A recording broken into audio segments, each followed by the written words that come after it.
नमः पितृभ्यो नमः। श्राद्ध पक्ष में श्राद्ध तत्व को हम कैसे जान सकेंगे, श्राद्ध के अंश को हम जाने, श्राद्ध कैसे करते हैं, श्राद्ध किसे कहते हैं, आज हम यह सब अवलोकन करेंगे। कहा गया है, न शन्ति पितरश्चेति कृत्वा मनसि यो नरः श्राद्धं न कुरुते तत्र तस्य रक्तं पिबन्ति ते। जो अपने पितरों के लिए श्राद्ध नहीं करता उसके पितृ अपने परिवार के ही रक्त चूसने लगते हैं, ऐसा श्राद्ध रत्नम में श्लोक में आया हुआ है और आदित्य पुराण में भी यह श्लोक मिलता है। अब हम बात करते हैं श्राद्ध किसे कहते हैं। श्रद्धा से किए जाने वाला वह कार्य जो पितरों के निमित्त किया जाता है उसे श्राद्ध कहते हैं। अब कई लोग प्रश्न करते हैं, कई लोग कहते हैं कि श्राद्ध कर्म असत्य है और इसे ब्राह्मणों ने ही अपने खाने पीने के लिए बनाया है। इस विषय पर आपका क्या विचार है? तब मैंने उन लोगों को बड़े संक्षिप्त में उत्तर देने का प्रयास किया था। फिर एक बार मैं आप लोगों के सामने बोलता हूँ। श्राद्ध कर्म पूर्ण रूपेण आवश्यक कर्म है और शास्त्र सम्मत भी है। हाँ, वर्तमान काल में लोगों में ऐसी रीति चल पड़ी है कि जिस बात को वो न समझ जाए वह तो उनके लिए सत्य है, परंतु जो विषय उनकी समझ के बाहर हो उसे वे गलत कहने लगते हैं। कलिकाल के लोग प्राय स्वार्थी हैं, उन्हें दूसरों का सुख होना सुहाता नहीं। स्वयं तो मित्रों के बड़े बड़े भोज निमंत्रण स्वीकार करते हैं, मित्रों को अपने घर भोजन के लिए आमंत्रित करते हैं, दिन रात निरर्थक व्यय में आनंद मनाते हैं, परंतु श्राद्ध में एक ब्राह्मण को भोजन कराने में भार अनुभव करते हैं। जिन माता पिता की जीवन भर सेवा करके भी ऋण चुकाया नहीं जा सकता, उनके पीछे भी उनके लिए श्राद्ध कर्म करते रहना बड़ा आवश्यक है। दूसरा प्रश्न यह आया था, श्राद्ध करने से क्या लाभ होता है? तब मैं बताना चाहूंगा, मनुष्य मात्र के लिए शास्त्रों में देव ऋण, ऋषु ऋण, पितृ ऋण, ये 3 ऋण बतलाए गए हैं। इनमें श्राद्ध के द्वारा पितृ ऋण उतारा जा सकता है, लेकिन हम कितना भी प्रयास कर लें पितरों की संतृप्ति के लिए, जहाँ तक कि मैं मानता हूँ अपनी खाल को उतार के उनके लिए भी यदि कोई ऐसा चीज बना के उनको अर्पित किया जाए तो भी हम उनके ऋण से मुक्त नहीं हो सकते हैं। फिर भी विष्णु पुराण में कहा गया है कि श्राद्ध से तृप्त होकर पितृगण समस्त कामनाओं को पूर्ण कर देते हैं।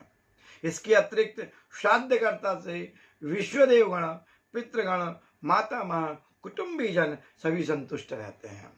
पितृपक्ष आश्विन का कृष्ण पक्ष है, तो मैं तो पितृगण स्वयं श्राद्ध ग्रहण करने आते हैं। यह 15 दिन जो होते हैं वो पितृ होते हैं, वो अपने विचरण करते हैं और श्राद्ध मिलने पर प्रसन्न होते हैं, ना मिलने पर निराश हो और श्राप देकर लौट जाते हैं। विष्णु पुराण में पितृगण कहते हैं, हमारे कुल में क्या कोई ऐसा बुद्धिमान धन पुरुष उत्पन्न होगा जो धन के लोभ को त्याग कर हमारे लिए पिंडदान करेगा। विष्णु पुराण में श्राद्ध के लिए सरल से सरल उपाय बतलाए गए हैं, अतः इतनी सरलता से होने वाले कार्य को त्यागना नहीं चाहिए। एक प्रश्न और भी आया था हमारे सामने, पितरों को श्राद्ध कैसे प्राप्त होता है? तब हमने उन्हें बड़े एक संक्षिप्त में लघु उदाहरण देके बतला दिया कि यदि हम चिट्ठी पर अपना नाम पता लिखकर लेटर बॉक्स में डाल दें तो वह अभिष्ट रूप से उस व्यक्ति को उस पुरुष तक पहुंच जाता है, जहां भी हो अवश्य कि मिल जाता है। इसी प्रकार जिनका नाम उच्चारण किया जाता है, गोत्र के माध्यम के लिए किया जाता है, उन पितरों को वे जिस योनि में हों श्राद्ध प्राप्त होता है, ग्रास के रूप में, भोजन के रूप में। जिस प्रकार सभी पत्र पहले पड़े डाकघर में, एक बड़े डाकघर में एकत्रित होते हैं और फिर उनका अलग अलग विभाग होकर उन्हें अभिष्ट स्थानों पर पहुंचाया जाता है, ठीक उसी प्रकार अर्पित पदार्थ का भी सूक्ष्म अंश सूर्य रश्मियों के द्वारा सूर्य लोक में पहुंचता है, वहां से वे बंटवारा होता है और अभिष्ट पितरों तक प्राप्त होता है। पितृपक्ष में विद्वानों का मत है कि ब्राह्मणों के द्वारा आह्वान किए जाने पर पितृगण स्वयं उनके शरीर में सूक्ष्म रूप में स्थित हो जाते हैं। अन्न का स्थूल अंश ब्राह्मण खाता है और सूक्ष्म अंश को पितर ग्रहण करते हैं। एक सज्जन ने हमसे प्रश्न किया था, यदि पितर पशु योनि में हो तो उन्हें इस योनियों के योग्य आहार हमारे द्वारा कैसे प्राप्त होगा। तब विदेश में हमने कितने रुपए भेजे, उतने ही रुपए का डॉलर यदि देश के अनुसार विभिन्न सिक्के होकर भी अभिष्ट व्यक्ति को प्राप्त नहीं हो सकते हैं, ठीक उसी प्रकार श्रद्धा पूर्वक अर्पित अन्न पितृगण को वैसे ही जैसे आहार के योग्य होते हैं वैसे ही उन्हें मिलता है।